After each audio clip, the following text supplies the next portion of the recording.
What's goody? Hey man, so today we got to talk about a trade that happened in the NBA, and this is a trade. This is a video that I didn't plan to make.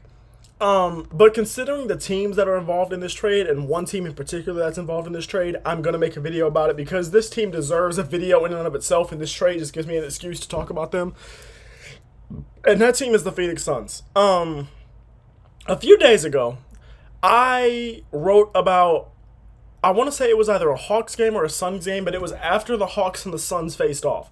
I want to say it was like the Hawks versus the Bulls, and it was like the day after, or like, yeah, it was like the day after the Hawks had beat the Suns. And I went to look at the box score, and I'm pretty sure that was the same game where Trae Young dropped like 45 points or something like that. Impressive, but that's not what this is about. But when I looked to that box score, and I didn't watch this game because why would I want to watch the Atlanta Hawks versus the Phoenix Suns? I went to that box score, and I saw that off the bench there was a young black man named Onyeka Okongwu who dropped a 20-20 game off the bench. And I knew Yusuf Nurkic was ass. I knew the Suns have been ass ever since they were ass before Kevin Durant came back from injury. They started the season off great. Kevin Durant gets hurt, then everything falls off. And then since Kevin Durant's come back, they've still been ass. So I knew they were ass, but I didn't know that their center core, that they're rebounding, that they were so ass, that they would let not only Trae Young go out there and get 45 points, but that they would let, which, no disrespect to Trae Young, because Trae Young's he's a great scorer, and a great passer as well, so it's like, we know what Trae Young is offensively, but then off the bench, you let Onyeka Okongwu give you a 20-20 game?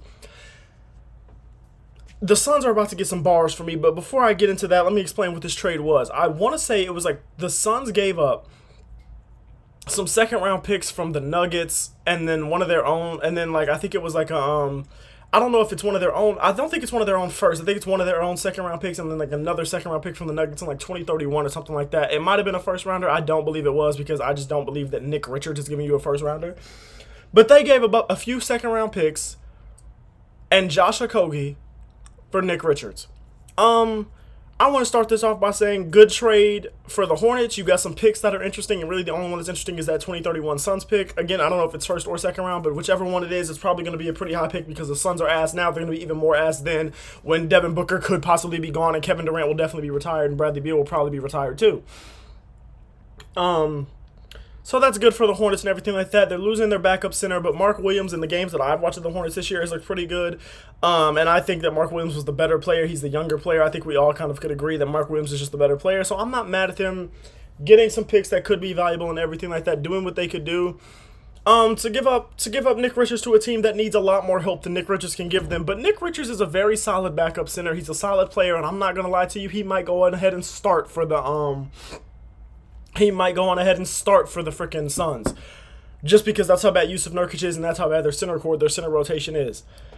But if you're the Suns, I'm not mad at you making this trade because your center rotation is that ass. And Nick Richards, I think a few games before he got traded, like a few weeks ago or something like that, maybe not even that long ago, he went out there and gave the Suns like a damn near, I think it was like a 15-15 game or something like that. Like, you know what I'm saying? So it's like, obviously they needed some help with the center and with the center position, and Nick Richards is going to make it to where those things happen less frequently. Now, don't get me wrong. I'm not saying Nick Richards is some savior. I'm not saying Nick Richards is going to make it to where those type of games from those role players never happens, because it'll happen because the center rotation is still ass.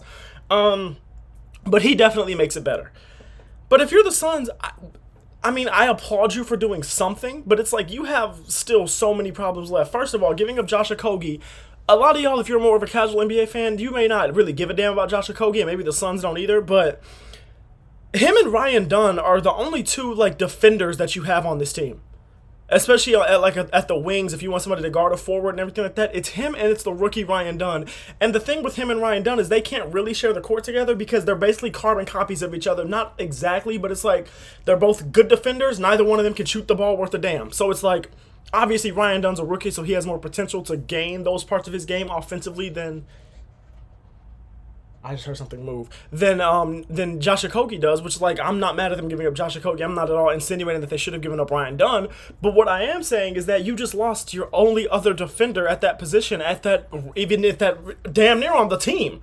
To be real, like, and it's like, I mean, you had to lose somebody to get somebody because the center rotation was much bigger problem than like your wing defense and everything like that is. But it's just like, the Suns are truly a dumpster fire, and if I'm a Suns fan, that might be like the worst fan. That might be like the worst place to be in basketball right now. You're a second apron team. Bradley Beal has a no freaking trade clause. Kevin Durant's doing what he can do. The Rockets are very interested in Devin Booker reportedly if he becomes available, which we'll see if he ever becomes available and everything like that. But like, you have nowhere to go.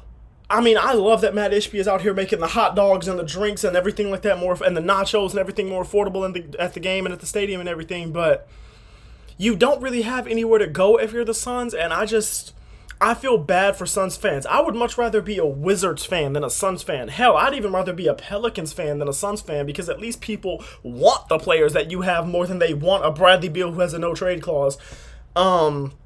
Or like a Yusuf Nurkic who's just simply ass. You know what I'm saying? So it's like at least the Pelicans have players that people want. At least the Wizards have their own picks. Like the Wizards are part of the reason that y'all are in this predicament anyway, because they're the ones that gave Bradley Beal that damn no trade clause on that $50 million contract. But it's just like, I really want to know how Suns fans are feeling right now, because it's cool that we got a trade. Don't get me wrong. I'm expecting some bigger trades to happen. I want some bigger trades to happen. Not necessarily expecting it, but I want that to happen.